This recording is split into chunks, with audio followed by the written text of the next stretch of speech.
வந்தாச்சு the Chennai silks mega combo sale summer chill out sale. மல்லி மல்லி மல்லி மல்லி மல்லி. சார் உள்ள வரலாமா? Yes come in. சார் வணக்கம் சார். சொல்லுங்கம்மா. நான் Vijay group of company MD விஜயோட வைஃப். என் ஹஸ்பண்டோட கேஸ் எடுத்து நடத்த அட்வொகேட் தேவைப்படுறாங்க. அவரை வெளியே எடுக்கணும் சார். எனக்கு கொஞ்சம் ஹெல்ப் பண்ணுங்க. இது ரொம்ப காம்ப்ளிகேட்டட் கேஸ்மா. இந்த மாதிரி கேஸ்லாம் நான் பார்க்கறது இல்ல. இதை விட பெரிய கேஸ் தான் பார்க்கறேன். You take somebody else please.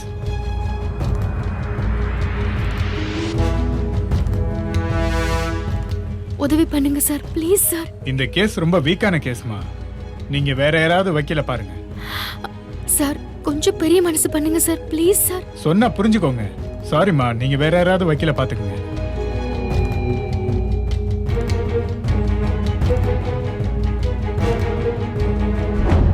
Sir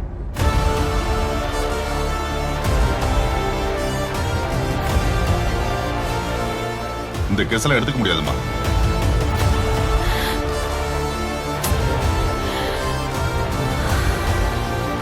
madam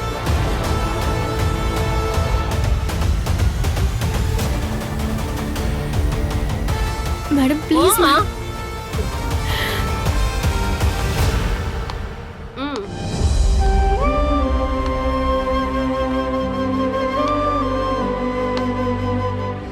ஏய், என்ன மல்லி, நீ பாட்டுக்கு பொசுக்குன்னு நம்போன்னு விட்டுட்டு அப்படியே போயிட்ட. என்ன வக்கீல பாத்தியா? என்ன சொன்னாங்க? கேஸ் எடுத்துக்கிறாங்களாமா? ஆமா, ஃபீஸ் எவ்வளவு கேட்டாங்க? இல்ல பெரியம்மா, இங்க இருக்கிற எல்லா வக்கீல் கிட்டயும் பேசி பார்த்துட்டேன். கேஸ் எடுக்க மாட்டேன்னு சொல்றாங்க. அந்த ஃப்ராட் வக்கீலுக்கு எதிரா இங்க யாரும் கேஸ் எடுக்க மாட்டாங்களா? அத்தி, இது என்ன போல அநியாயமா இருக்குது? ஓ, இதுக்கு தான் அவங்க படிச்சிட்டு வந்தாங்களாமா? நல்ல நாக்க புடுங்குற மாதிரி ஒரு 4 கேள்வி கேட்டு வரக்கூடாது? அவங்க கிட்ட கேட்டு என்ன ஆக போகுது பெரியம்மா? சரி விடு, நீ முருகப்பெருமான் மாதிரி சுத்தி வந்துட்ட. நான் இருந்த இடத்துலயே என் வேலையை முடிச்சிட்டேன். எனக்கு தெரிஞ்ச ஒருத்தர்கிட்ட பேசினேன். அவர் ஒரு நல்ல வக்கீல் அறிமுகப்படுத்தினாரு. போதும் புள்ள, நம்ம கஷ்டம் எல்லாமே முடிவுக்கு வந்துரும். நிஜமாவா பெரியம்மா? அவரை பார்க்கலாமா? எங்க இருக்காரு? எனக்கு எனக்கு தலையெல்லாம் சுத்துது பெரியம்மா. அவர் நமக்காக பேசுவாரா? மத்தவங்க மாதிரி போயிட மாட்டாருல்ல? எனக்கு ரொம்ப பயமா இருக்கு பெரியம்மா. நம்ம பயப்பட வேண்டியதெல்லாம் இல்ல ஆத்தா. அவர் கேஸ் எடுத்தா கண்டிப்பா ஜெயிச்சிருவாராம். ஆனா இந்த ஃபீஸ் தான் கொஞ்சம் அதிகமா இருக்கும் புள்ள. காசு விஷயத்துல கராரான பேர் வழின்னு சொன்னாங்க. பரவாயில்ல பெரியம்மா, நமக்கு ஜெயிக்கணும், அதுதான் முக்கியம். வாங்க பாத்துக்கலாம். சரி வா.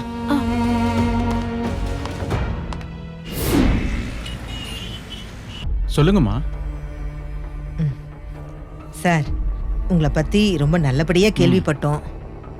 எங்களுக்கு ஒரு கேஸ் நீங்க ஜெயிச்சு கொடுக்கணும். என்ன கேஸ்மா? சிவிலா கிரிமினலா?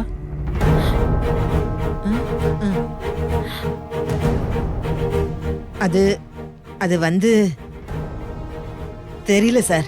மல்லி, விவரமா வக்கீல் கிட்ட சொல்லு. சார், நான் விஜய் குரூப் ஆஃப் கம்பெனிஸோட எம்டி விஜயகுமாரோட வைஃப் சார்.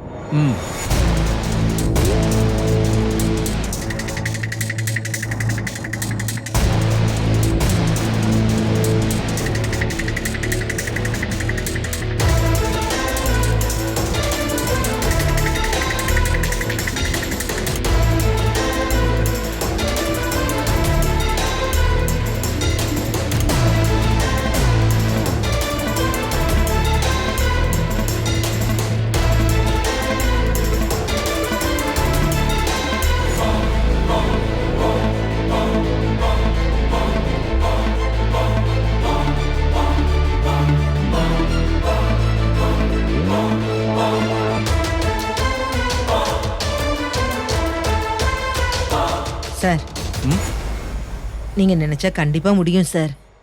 தயவு செஞ்சு எங்களுக்காக இந்த கேஸை வாதாடித்தாங்க. இந்த கேஸ்ல இதுக்கு மேல என்னமா பேச முடியும்? உங்க பக்கம் ரொம்ப வீக்கா இருக்கே. சார், நீங்க சொல்றது எல்லாமே வாஸ்தவம் தான். ஆனா எங்க மாப்பிள்ள யாரையுமே ஏமாத்த நினைக்கிறவர் இல்ல. உண்மையா பிசினஸ் பண்றவரு. அம்மா, இத போய் நான் கோர்ட்ல சொல்ல முடியுமாமா?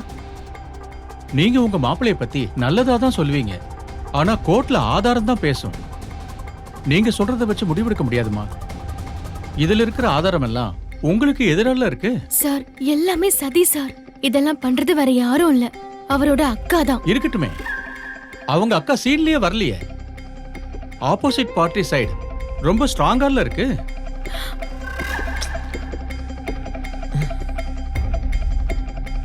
நமக்கு முதல்ல டைம் போதுமானதா இல்ல. செக்கெல்லாம் எப்படி பவுன்ஸ் ஆச்சு, இடையில எப்படி பணம் இல்லாம போச்சுன்னு எல்லாத்தையும் ட்ராக் பண்றதுக்கு டைம் எடுக்குமா. அது வரைக்கும் கோர்ட்ல விசாரணை ஆரம்பிக்காம இருக்காது. புரியுது சார். நீங்க இதெல்லாம் கோர்ட்ல சொல்லி வாய்தா கேட்கலாம்ல. கொஞ்சம் முயற்சி பண்ணுங்க சார் ப்ளீஸ். வாய்தா கேட்கலாமா?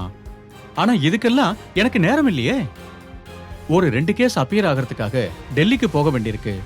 உங்க கேஸ் எடுத்தா எனக்கு இந்த கேஸ்ல ஒர்க்லாம் பண்ண முடியாம போயிடும். வேற வக்கீல் யாராவது பாக்குறீங்களா? நான் வேணா சொல்லிவிடவா? ஐயோ சார் சார், நீங்க நல்லா இருப்பீங்க சார். நாங்க இங்க எல்லார்கிட்டயும் விசாரிச்சுட்டு தான் உங்ககிட்டயே வந்தோம். எல்லாரும் இந்த கேஸ் எடுக்கிறதுக்கு யோசிக்கிறாங்க. உங்களை பத்தி நல்ல விதமா என் நண்பர் ஒருத்தர் சொன்னாரு. ம். அம்மா, நீங்க என்ன ஒர்க் பண்றீங்க? ஒர்க்கெல்லாம் எதுவும் பண்ணல சார். பிசினஸ்? இல்ல சார். சார் ஏன் சார் கேக்குறீங்க? நான் தான் சின்னதா மேன் பவர் ஏஜென்சி ஒன்று வச்சிருக்கேன். இல்லம்மா, இந்த கேஸ்க்கு நிறைய செலவாகும். சார் அதுக்காகவா கேட்டீங்க? அத பத்தி யோசிக்காதீங்க. எவ்வளவு செலவானாலும் பரவாயில்ல. என் தலையை அடமானம் வச்சாவது உங்களுக்கு கொடுக்க வேண்டிய ஃபீஸை நான் கொடுத்துருவேன். சார் ஆ, நீங்க வேலையை ஆரம்பிச்சிருங்க. எவ்வளவு பணம் கட்டணும்னு மட்டும் சொல்லுங்க. வெளியே என் ஜூனியர் இருப்பாரு. ம். ஃபீஸ் டீடைல்ஸ் எல்லாம் அவர்கிட்ட கேட்டு தெரிஞ்சுக்குங்க. தெளிவா கேட்டு தெரிஞ்சுக்குங்க. உங்களால அஃபோர்ட் பண்ண முடியுமான்னு டிசைட் பண்ணிட்டு அட்வான்ஸ் அமௌண்ட்டை கொடுத்துட்டு போங்க. சார் சார் எவ்வளவு நாளும் கொடுத்துட்றோம் சார். எங்க மாப்பிள்ள வெளியில வரணும், அதுதான் சார் வேணும். அட்வான்ஸ் கொடுத்துட்டு போயிடுறோம் சார். நீங்க ஃபீஸை ரெடி பண்றதுக்கான வேலையை பாருங்க. நான் கேஸை கவனிச்சுக்கிறேன். ரொம்ப நன்றி சார். நான் வரோம் சார். வாங்க. வா.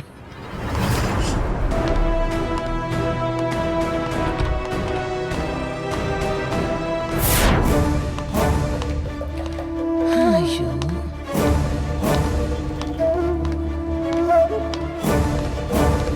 பெரியமா, ம்? கண்டிப்பா இந்த லாயர் விஜய் சாரை வெளியே கொண்டு வந்துருவாருல்ல? அவர்கிட்ட போனாலே கேஸ் ஜெயிச்சிரும்னு சொல்றாங்க மல்லி. இந்த வார்த்தையை கேட்கும் போதுதான் பெரியமா மனசுக்கு கொஞ்சம் தெம்பா இருக்கு. மத்த வக்கீலுங்க கேஸை எடுக்காததும் ஒரு நல்லதுக்கு தான். கடவுள் ஒரு விஷயத்த நடத்தி வைக்காம இருக்காருன்னா அதை விட நல்லது தரப்போறாருன்னு அர்த்தம்னு எல்லாருமே சொல்லி கேள்விப்பட்டிருக்கேன். இப்பதான் அது புரியுது. ம். அவரே கஷ்டமான கேஸ்னு சொன்னார்ல. வேற யாராவது கேஸை எடுத்திருந்தா ஜெயிப்போமோ தோப்போமோன்னு பயந்துட்டே இருக்க வேண்டியதா இருக்கும். கேஸ் எல்லாம் ஜெயிக்கிறது இருக்கட்டும் மல்லி. அந்த மனுஷன் சொல்ற ஃபீஸை கேட்டா அப்படியே தலையே சுத்துது இல்ல. அத பார்த்து அவரை வெளியே கொண்டு வர முடியுமா பெரியமா? நமக்கு இப்போதைக்கு வேற வழியே இல்ல. ஏய், ஃபீஸ் எப்படி புள்ள கொடுக்க போறோம்? அதை இனிமேதான் யோசிக்கணும். அப்படின்னா என்னமோ கையிலேயே ரொக்க பைசா வச்சிருக்கிற மாதிரி பேசின அவர்கிட்ட. எனக்கு கேஸை நினைச்சு பயப்படுறதா இல்ல ஃபீஸை நினைச்சு பயப்படுறதானே தெரியல. கையில காசை எப்பவுமே சேர்த்து வைக்கணும்னு ஐயோ அப்பா, புத்திக்கு இந்த வயசுல தான் புரியுது. புரிஞ்சு என்ன, பாதி வாழ்க்கை புஷ்ன்னு ஓடியே போயிடுச்சு. நீங்க இருக்கீங்கன்ற நம்பிக்கையில தான் சொன்ன பெரியமா. ஏதாவது ஐடியா சொல்லுங்க ப்ளீஸ். இன்னைக்கு அந்த மனுஷன்கிட்ட பேசுறதுக்கே 10,000 ரூபாய் சொலையா ஃபீஸ் போட்டிருக்காரு. இனிமே கேஸ் கோர்ட்டுக்கு போய் ஒவ்வொரு தடவையும் இந்த மனுஷன் அப்பியர் ஆகும் போதெல்லாம் பணம் செட்டில் பண்ணணும். கேஸ் இழுத்துட்டு போச்சுன்னு வச்சுக்கையே, மொத்தமா எவ்வளவு ஆகும்னு ஐயோ என்னால யோசிச்சு கூட பார்க்க முடியல. எதையாச்சும் அடகு வைக்க முடியாத பெரியமா? என்னதான் கொண்டு போய் வைக்கணும். அடி போடி. இப்பதானே பிள்ளை பாபுவோட ஆஸ்பத்திரி செலவுக்கெல்லாம் வச்சிருந்த நகை எல்லாத்தையும் கொண்டு போய் அடகு வச்சேன். எல்லா நகையுமே இப்ப பேங்க்ல இருக்கு. வாய்தாக்கெல்லாம் பணம் கொடுக்கலன்னா இந்த மனுஷன் அப்பியரே ஆக மாட்டாராம். பண விஷயத்துல ரொம்ப கராரா இருப்பாரா நான் கேள்விப்பட்டேன். ஆனா இவ்ளோ அதிகமா ஃபீஸ் கேட்பாருன்னு சத்தியமா நான் யோசிக்கவே இல்லை புள்ள. நீ பாட்டுக்கு என்னமோ தலையை அடமான வச்சாவது கட்டுவேன்னு சொல்லிட்டு வந்துட்ட. நம்ம தலையை எவன் வாங்குவான் சொல்லு? யார் வாங்குவாங்கன்னு யோசிக்கிறியாக்கும். பெரியமா, என்ன என்ன சுந்தரேசன் அண்ணன் இருக்காருல்ல? சுந்தரேசனா? பாபு அண்ணனுக்கு வட்டிக்கு பணம் கொடுப்பாருல்ல, அவர் இங்க சென்னையில தான் இருக்காரு. அவர்கிட்ட போய் கேட்டு பாப்போம். யாரு அவன்? அவன் ஸ்பீடு வெட்டி மீட்டர் வெட்டி எல்லாம் கேட்பானே. நாம இருக்கிற நிலைமையில திரும்ப எப்படி கொடுக்கறது? என்ன பண்றது பெரியமா? இப்போதைக்கு அவரை வெளியே கொண்டு வரதுதான் நமக்கு முக்கியம். அவர் வெளியில வரட்டும், மத்ததெல்லாம் அப்புறம் பாத்துக்கலாம். கரெக்ட் தான் புள்ள. ஆனா இதுல யோசிக்கிறதுக்கு எதுவுமே இல்ல பெரியமா. முதல்ல அவரை போய் பாப்போம், பணத்தை ஏற்பாடு பண்ணுவோம். வாங்க. ஏய் இரு இரு இரு இரு இரு. என்ன பெரியமா? நீ சுந்தரேசன் வீட்டுக்கு போய் பேசிட்டு இரு. நம்ம வீட்ல ஒரு சின்ன வேலை இருக்குது, அதை போய் நான் முடிச்சிட்டு வந்துடுறேன்.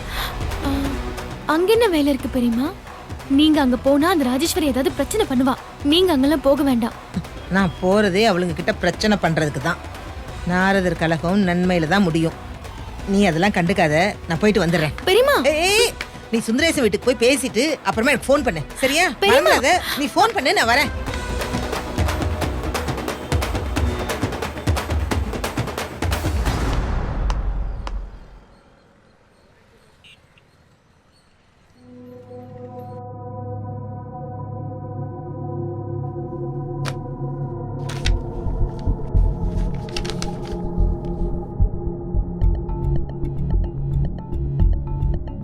என்ன ரஞ்சி, ஆழ்ந்த சிந்தனையில இருக்க?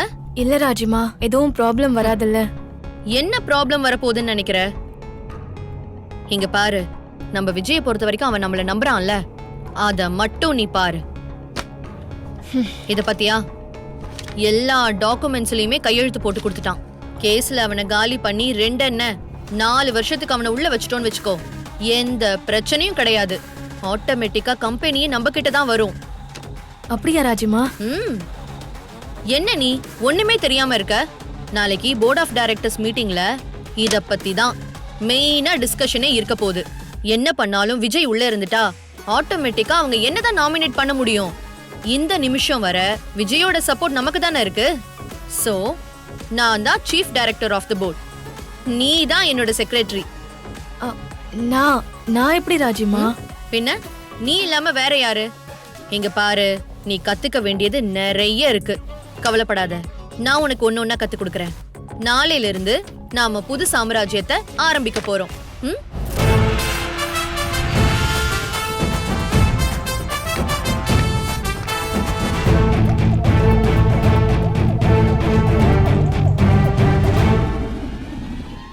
ஏ ராஜேஸ்வரி, ஹலோ, என்ன நீங்க பாட்டுக்கு வந்துகிட்டே இருக்கீங்க? என்ன என்ன என்ன பண்றீங்க? என்ன பண்றீங்க? விடுங்க. என்ன பண்றீங்க? ஐயோ, விடுங்க. நீங்க கிட்ட வந்தா அவ்வளவுதான். இதுல தலையிட்டேன்னு வச்சுக்கவே காணாம போயிடுவேன். ஏய் விடுங்க. ஏய், உன் மனசுல என்னடி நினைச்சிட்டு இருக்க? என் பொண்ணு உனக்கு என்ன துரோகம் பண்ணா? அவ வாழ்க்கையை நாசம் பண்ணணும்னு கங்கணம் கட்டிட்டு இருக்க. கையை எடுங்க. விட மாட்டேன். சொன்னா கேளுங்க, எடுங்க. நீ எல்லாம் ஒரு பொம்பளையா? கூட பிறந்தவன் வாழ்க்கையை இப்படி சீரழிக்க துடிக்கிறியே, நீ எல்லாம் நல்லா இருப்பியா?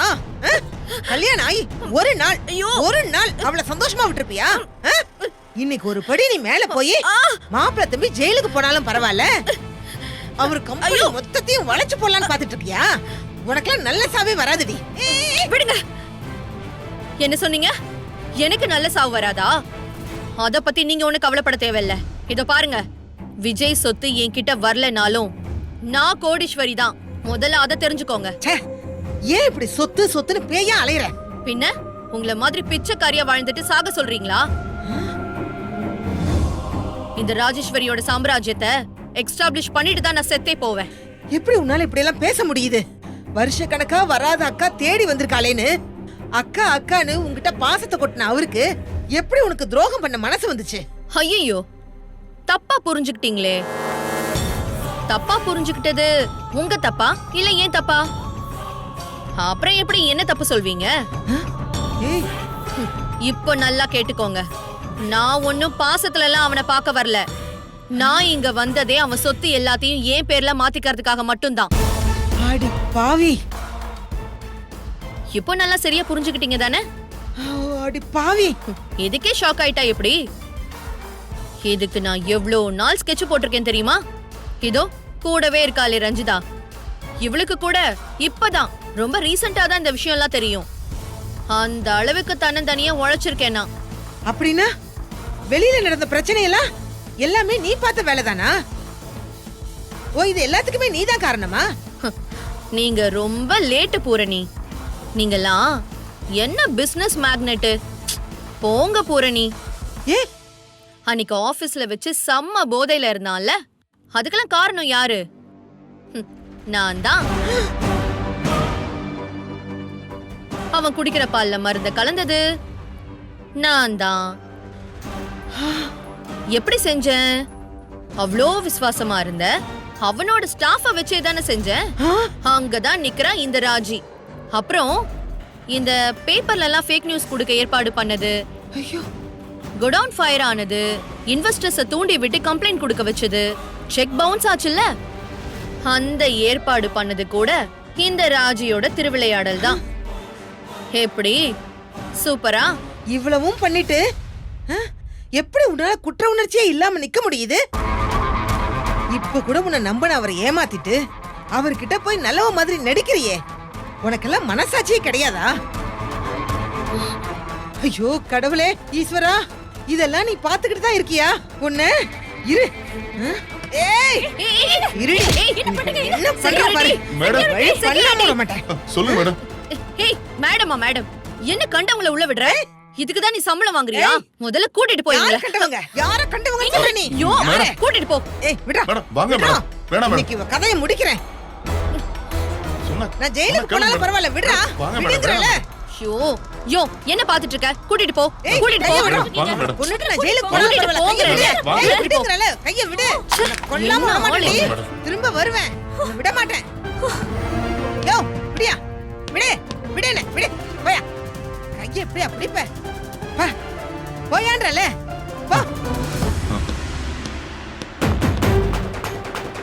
ஏ ராஜி, உன்னை நான் விட மாட்டேன்டி. என்ன வெளியில தள்ளிட்டேன்னு நினைக்காத. உன்னை நான் நிம்மதியாவே இருக்க விட மாட்டேன்.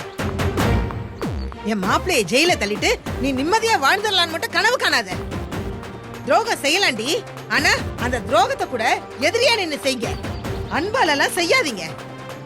ஆனா ஒண்ணு, நீ ஆசைப்படுற எதுவுமே நடக்காது. நான் நடக்கவும் விட மாட்டேன். உன்னை நான் நடு தெருவுல கொண்டு வந்து நிப்பாட்ல.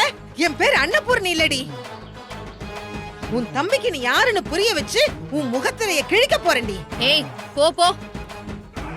ஏற்கனவே மல்லி சவால் விட்டு பெருசா கிழிச்சிட்டா. அவளால என்ன பண்ண முடிஞ்சது? உன்னை இங்க ஏவி விட்டு கத்த வைக்க தான் முடிஞ்சது. கத்தி கத்தி செத்து போயிடாத போ. 2 பேரும் உங்களால முடிஞ்சதை செய்யுங்க போங்க. செய்ய தாண்டி போறேன். உன்னை வச்சுக்கிறேன்டி. விட மாட்டேன்டி.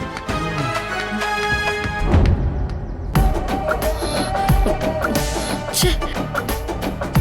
வா.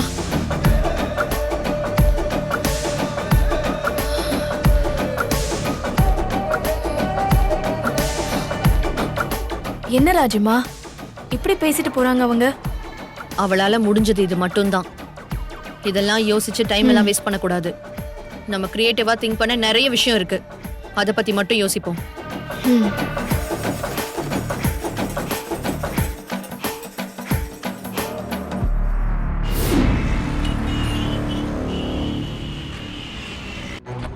சார் உள்ள வரலாமா சார்? வாங்கம்மா.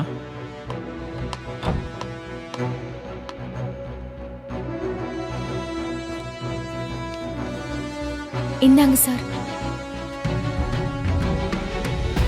ஜூனியர் எவ்வளவுமா சொன்னாரு? முதல்ல 50,000 கொடுக்க சொன்னார் சார். அப்புறம் ஃபோன் பண்ணி 2 லட்சம் கொடுக்க சொன்னாரு. ஒருவேளை அடுத்த வாய்தா போனா மேல கொடுக்க வேண்டியதா இருக்கும்னு சொன்னாரு. சரி, இதுல எவ்வளவுமா இருக்கு? 2 லட்சம் சார். ம். சார் எப்படியாச்சும் அவரை வெளியே கொண்டு வந்துருவீங்கல்ல? இல்ல சார், கொண்டு வந்துருவீங்கன்னு தெரியும். கேஸ் வேலையெல்லாம் ஆல்ரெடி ஆரம்பிச்சிட்டோமா, கவலைப்படாதீங்க. சார் டெல்லிக்கு ஏதோ கேஸ் விஷயமா போக வேண்டியது இருக்குன்னு சொன்னீங்களே. உட்காருங்கம்மா. பரவாயில்ல சார், சொல்லுங்க. அட உட்காருங்கம்மா. ஆ.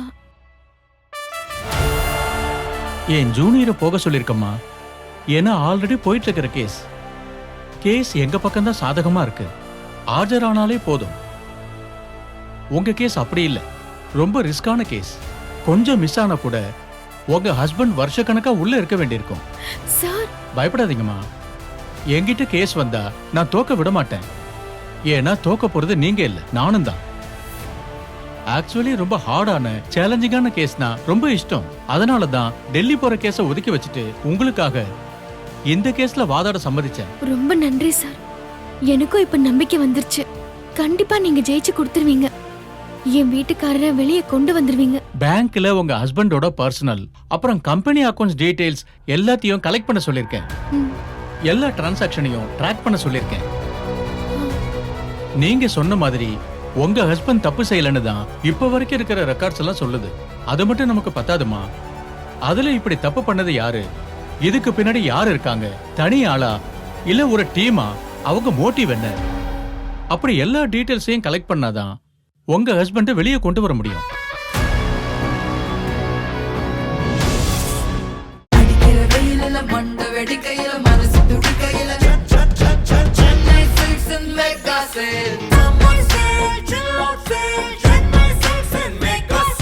வந்தாச்சு தி சென்னை சில்க்ஸின் mega combo sale, summer chill out sale.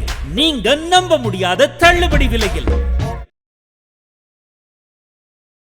இந்த வீடியோ உங்களுக்கு பிடிச்சிருந்தா லைக் பண்ணுங்க, ஷேர் பண்ணுங்க, காமெண்ட் பண்ணுங்க. மறக்காம சரிகமா டிவி ஷோஸ் தமிழுக்கு சப்ஸ்கிரைப் பண்ணுங்க.